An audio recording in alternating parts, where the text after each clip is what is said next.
The first step to teaching your dog to paint is to hold an object. So teaching a long duration hold gradually by building up the seconds I ask Baloo to hold the target object in his mouth is the first start to painting and holding a paintbrush in one's mouth. The second step in teaching a dog to paint is to teach them to touch the object they're holding in their mouth to the canvas or paper in front of them.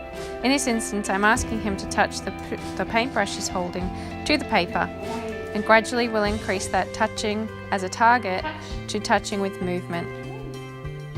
Good boy. Good.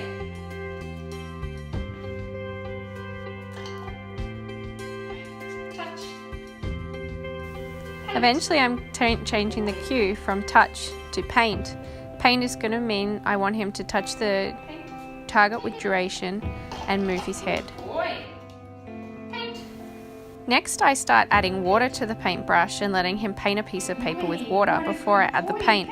That way there's less mess and less mistakes made without the paint going on everything. Now I'm adding the paint and asking him to apply that with the brush by handing him the paintbrush in the beginning and asking him to take it, and also teaching him to pick up the paintbrush from the paint pot and apply it himself. I can get Baloo to do either of those steps by either taking it from my hand or taking it from a paint pot.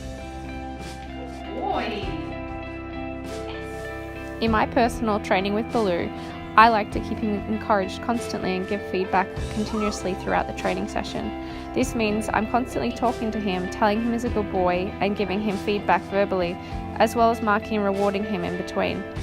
I make sure that this is continuous during painting, but I might not do this in other behaviours. Good boy. Paint. Paint. Paint.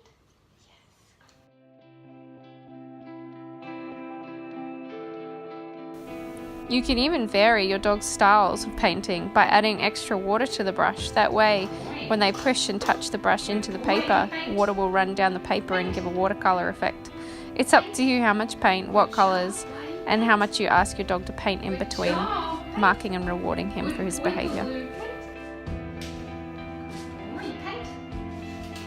Most importantly, I make sure this is a very fun game for Baloo, and it maintains the idea of being a game for him.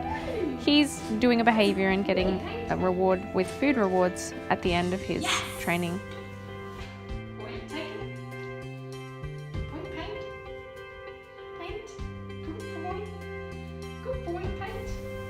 Happy training, and I hope you enjoy making artworks and masterpieces with your own dog.